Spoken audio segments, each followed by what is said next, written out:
अगर उस शेल में इलेक्ट्रॉन घूम रहा है तो उसकी एनर्जी फिक्स्ड होती है, नहीं वो एनर्जी गेन करेगा नहीं लूज करेगा। ठीक है, देन क्या हाँ आया मैम। कि वो एनर्जी गेन कर सकता है एंड एनर्जी लूज भी कर सकता है।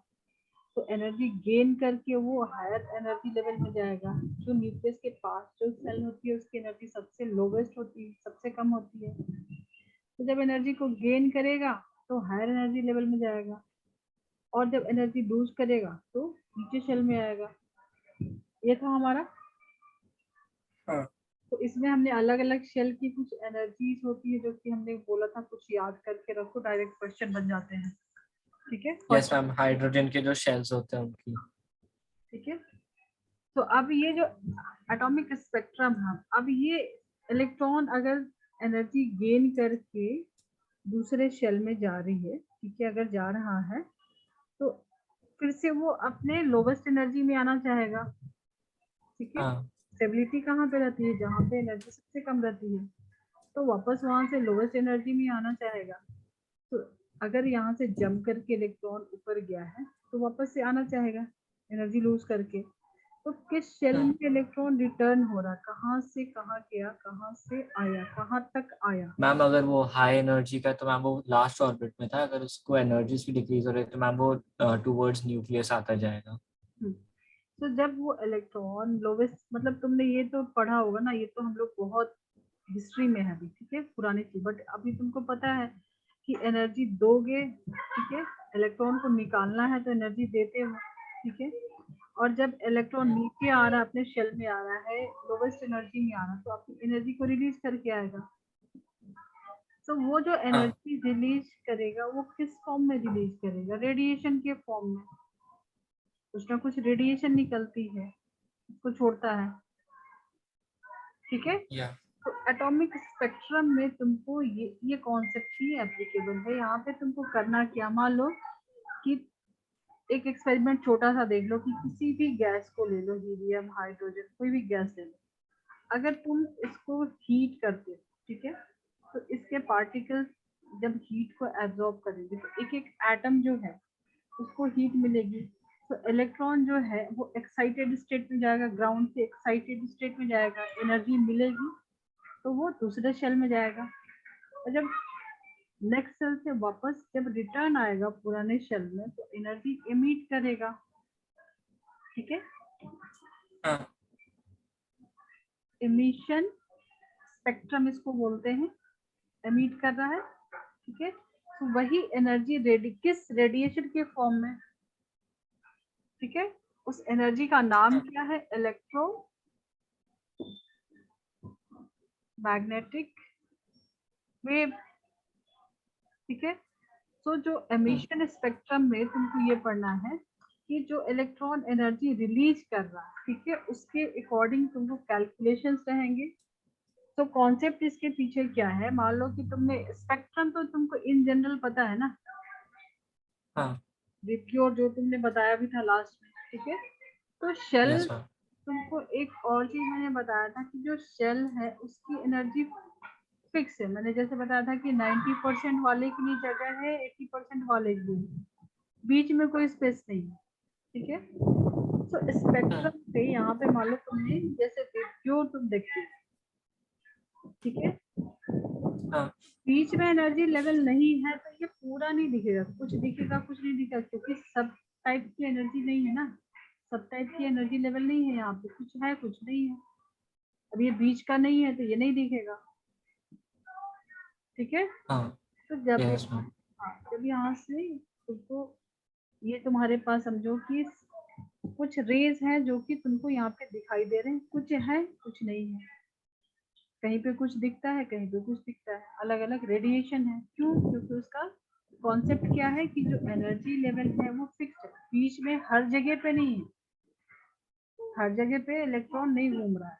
ठीक है, और जहाँ से ओके। किसी शेल से जाके अगर रिटर्न कर रहा है तो कुछ जो उसका पर्टिकुलर एनर्जी लेवल है वहीं पे आएगा ना, कहीं पे भी तो नहीं गिरेगा वो।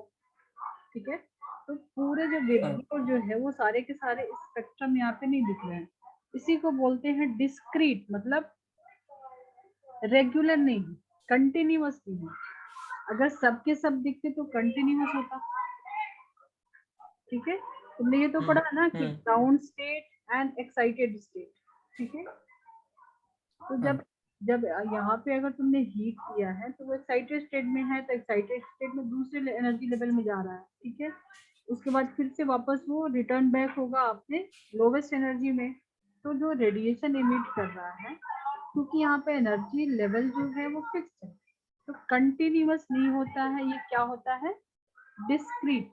डिस्क्रीट या डिसकंटिन्यूअस बोलो, डिस्क्रीट या कुछ लाइंस बोल, लाइन स्पेक्ट्रम भी बोल सकते हैं। कुछ लाइंस दिखते हैं, कुछ लाइंस नहीं दिखता है। ठीक है, हाँ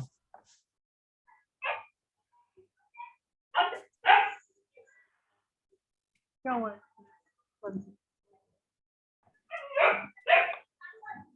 ठीक है। तो क्यों ऐसा हो रहा है, क्योंकि इसकी जो एनर्जी है वो कैसी है, फिक्स्ड है, फिक्स्ड एनर्जी लेवल है।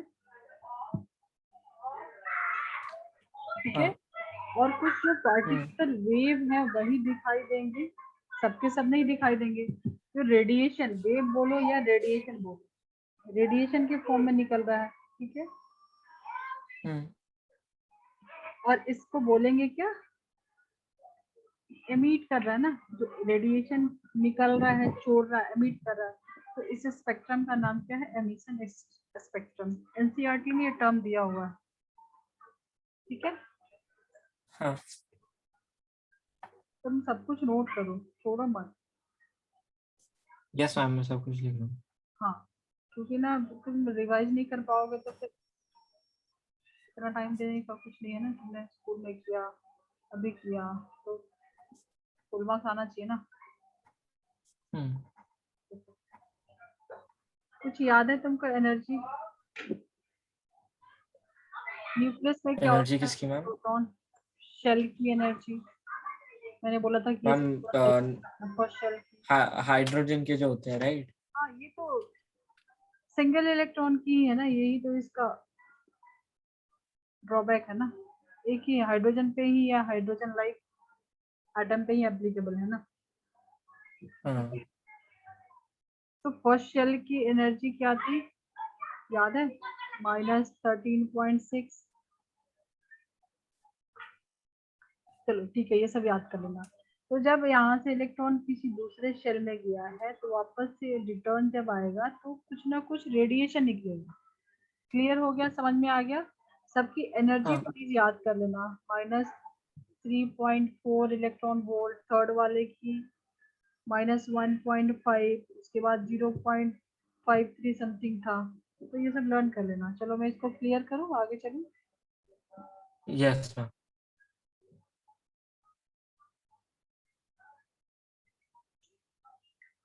फॉर्मूला तुमको नहीं याद होगा तो इसके क्वेश्चन कैसे बनाओगे। सारा ये ना थियरी एंड न्यूमेरिकल्स ही है ना, फॉर्मूला तो चाहिए। चलो ठीक है, मैं बता रही हूँ, बट प्लीज इसको ना एक क्वेश्चन ले लो। ठीक है, कोई इलेक्ट्रॉन है, हाइड्रोजन एटम का जो इलेक्ट्रॉन है वो जंप कर रहा है, ऐसा कुछ शेल बना लो।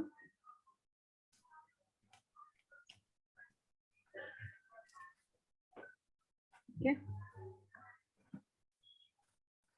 ये N1 है, ये N2 है, फर्स्ट शेल सेकंड शेल। ठीक है, क्वेश्चन है, an electron in hydrogen atom jumps from N2 to N1. Find the energy and wavelength of emitted radiation.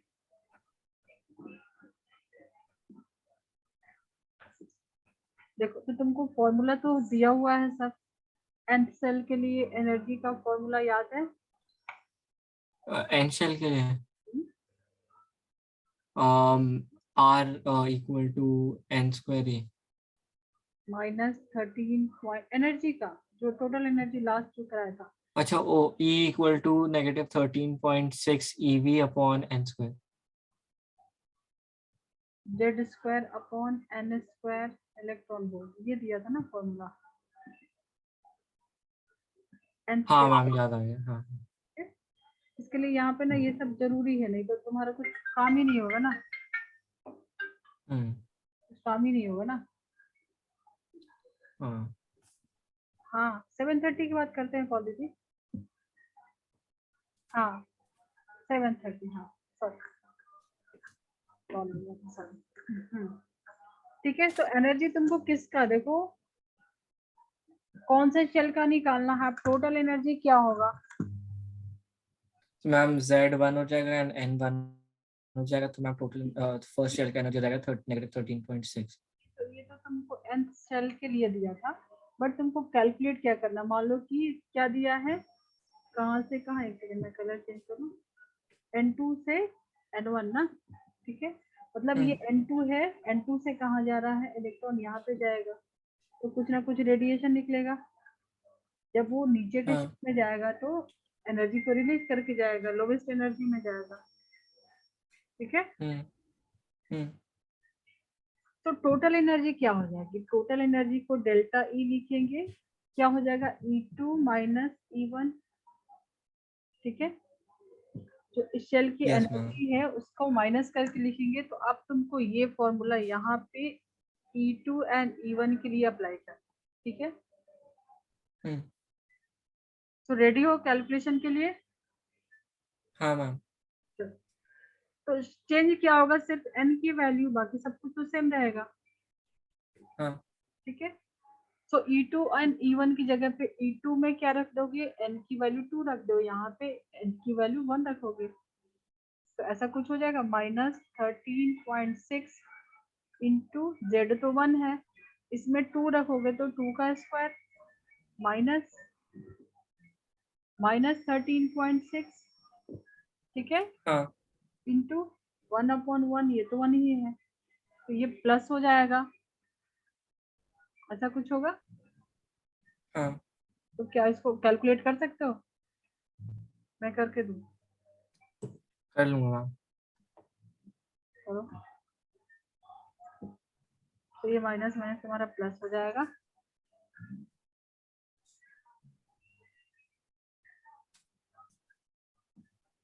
ये तुम्हारा प्लस हो जाएगा पूरा, ठीक है, तो इसमें हाँ माइनस करोगे, क्या लिखोगे, इसको लिखे पहले 13.6 minus 13.6 into 1/, ma'am 10.2। Very good, तो मैथ बड़ा फास्ट है, 10.2 इलेक्ट्रॉन वोल्ट, ठीक है। अब हाँ। देखो, तो तुमने क्या कैलकुलेट किया इसके एनर्जी, तो कैलकुलेट कर ली कि अगर वो N2 से N1 में जा रहा है तो एनर्जी कैलकुलेट कर ली, ठीक है, ये फॉर्मूला हम्म। अप्लाई करके। अब वेवलेंथ भी पूछ रहा है, ये एनसीईआरटी में काफी सारे क्वेश्चन है ऐसे, ठीक है, तो प्रैक्टिस करना होगा आपको, हाँ। कॉन्सेप्ट समझ लिया, फॉर्मूला मिल गया, आई थिंक स्कूल वाले से तो अभी क्लियर समझ में आया होगा तुमको। हाँ मैम। तो उसको तुमको प्रैक्टिस करना होगा, ठीक है। अब लैम्डा की वैल्यू तुमको पता, वेवलेंथ के लिए हम लोग लैम्डा यूज करते हैं, तो लैम्डा की वैल्यू निकालोगे तो कोई फॉर्मूला होगा, तुमको उसके ऊपर लगा देना है, ठीक है। Hmm. So energy is equal to होता है Hc अपॉन लैम्डा, ठीक है, Hc अपॉन ओके। लैम्डा, ये एक फॉर्मूला तुमको मिला, अगर तुमको वेवलेंथ कैलकुलेट करना है तो Hc अपॉन लैम्डा, ठीक है। ओके।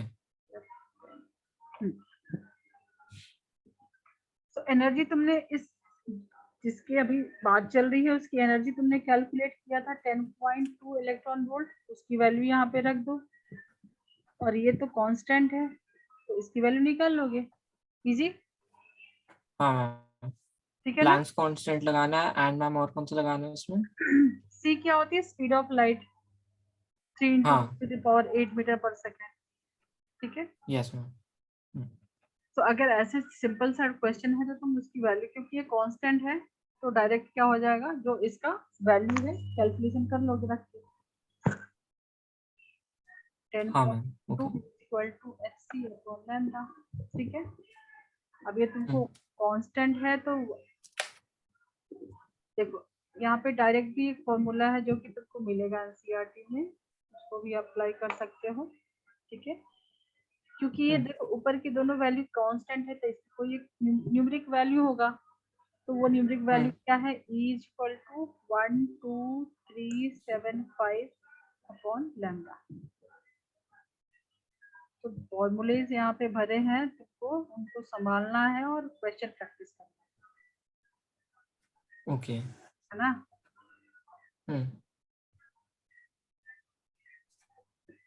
तो यहाँ तो नोट्स बनाओगे, डिवाइस क्वेश्चन प्रैक्टिस करोगे तो ये सारा कुछ तुमको लगेगा कुछ नहीं होगा, ऐसे ही इम्पोर्टेंट क्या है, क्वेश्चन प्रैक्टिस करना।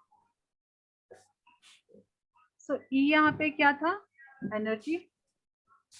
हाँ ई तुमने क्या निकाला अभी, एनर्जी, दोनों की जो डिफरेंस जो एनर्जी आई थी डेल्टा ई, ठीक है। और क्या है, Planck constant and speed of light. हाँ speed of light and Planck constant, इसको तो बताने की जरूरत नहीं है। और ये क्या है तुम्हारी वेवलेंथ, वेवलेंथ, ठीक है। Yes ma'am. एनर्जी कैसे कैलकुलेट करोगे, वेवलेंथ कैसे निकालोगे, इतने से हो जाएगा। Yes ma'am. मैम तो इसमें कुछ मैम इसका 1.84 इंटू 10⁻27 आएगा ना। मतलब ये तो तुम अभी रखो, अभी आगे आगे और भी आएंगे जो कि डायरेक्ट तुम्हारे आंसर आएंगे। बट अगर एनर्जी और लैम्डा की वैल्यू तुमको दोनों में से एक कोई निकालना है तो सिंपली कैलकुलेट करके निकाल सकते हो ना, हाँ ठीक है। Yes ma'am.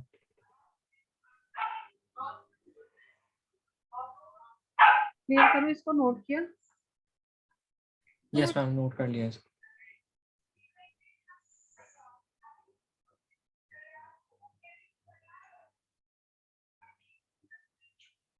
तो डायरेक्ट मैं एक फॉर्मूला दूं, रेडबर्ग हाँ कांस्टेंट, मैम। जो कि काफी आते हैं कॉमन, या उसके डेरिवेटिव तुमको मतलब डेरिवेशन देखना है, नहीं मैम आप फॉर्मूला दे दीजिए।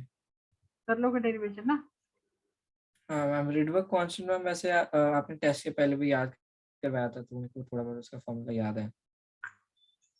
ठीक है, तो देखो डायरेक्ट फॉर्मूला अगर तुम बोल रहे हो तो 1/लैम्डा जो होता है वो होता है RZ² 1/N1² n1 square minus 1/n2 square N2 का square into H into, Planck's constant. नहीं ये जो रेडबर्ग कांस्टेंट दिया ना ये सबको मिला के ही दिया है ना, R जो है ना, अच्छा हाँ हाँ हाँ हाँ हाँ हाँ हाँ। ठीक है। तुमने पहले क्या यूज किया था फॉर्मूला, उसके पहले कुछ, इसके लिए मैं थोड़ा थोड़ा डेरिवेटिव, मतलब देखो इसमें ज्यादा कुछ नहीं है, तो जो तुमने डेल्टा ये अभी कैलकुलेट किया था ना वो क्या था, energy of N2 minus energy of N1, ये निकलना 2 से 1 पे, 2 से 1 पे आया था ना इलेक्ट्रॉन, ठीक है। हाँ तो तुम जो डिफरेंस निकालते 10.2 इलेक्ट्रॉन वोल्ट जो अभी तुमने कैलकुलेट किया था, ठीक है। तो ये जो एनर्जी थी वही कन्वर्ट हो गया किसमें, रेडिएशन में, किसमें, Hc अपॉन लैम्डा, ठीक है। हाँ बाकी ये जो इसके फॉर्मूला जो तुमने अभी ये यूज किया -13.6 इंटू Z² अपॉन यहाँ पे N2 का स्क्वायर रखो, तो ये सब सारा डेरिवेटिव करके तुमको फाइनल आएगा, जिसमें वैल्यू क्या है, जितने भी कांस्टेंट है 13.6, ठीक है। ये न्यूमेरिकल जो भी हाँ कांस्टेंट वैल्यू है, ये तो कोई वेरिएबल नहीं है, अपॉन Hc, ये भी कांस्टेंट, ये भी कांस्टेंट, सबको मिला के R दिया गया, ठीक है, ठीक है। ओके। इसको बोलते हैं रेडबर्ग कांस्टेंट, ठीक है। अब इतना यही सब कांस्टेंट मैंने सिंपलीफाई क्या किया था कि ऐसा कुछ जो भी कांस्टेंट टर्म मिला के कुछ नया कांस्टेंट आ जाता है उसकी कोई वैल्यू दी जाती है। तो इसकी वैल्यू है हाँ R इक्वल टू 1.09 इंटू 10⁻⁻⁷, ठीक है। Yes ma'am. सो तुमको अभी इंटू एच कुछ नहीं करना है, क्या रखना है, शेल की कहानी है ना, कौन सा सेल से आया कौन से सेल से आया और कहाँ पे आया, ठीक है। और जेट तो यस मैम। हाइड्रोजन की ही बात हो रही है, या फिर हाइड्रोजन लाइक आएगा तो वहाँ पे हीलियम लिथियम रहेगा तो जेट की वैल्यू चेंज होगी, इसके लिए इसको कांस्टेंट में नहीं रखा है, ये वेरिएबल में छोड़ा है और बाकी सबको मिला के आर। सो 1/λ की वैल्यू तुम कैलकुलेट कर सकते हो। तुमको कैलकुलेट क्या करना होता है, लैम्डा निकालना रहता है, हाँ। ठीक है। क्या कैलकुलेट करना रहता है, लैम्डा, ठीक है। हाँ। तो सिर्फ आर से नहीं होगा, अगर तुमको ऐसा कुछ डायरेक्ट मिल जाए आंसर जहाँ पे कुछ ऐसा क्वेश्चन रहे, लैम्डा इज इक्वल टू कुछ फॉर्मूला मिल जाए तो वो ज्यादा तुम्हारे काम का रहेगा ना, ठीक है। डायरेक्ट 1/λ नहीं, तुमको लैम्डा की वैल्यू चाहिए ना, है ना।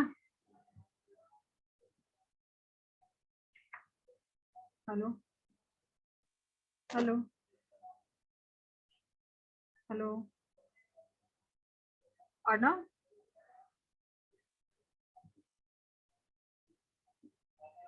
Hello Arnav,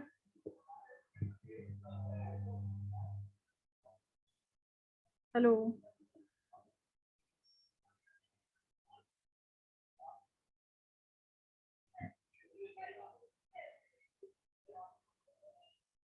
hello Arnav.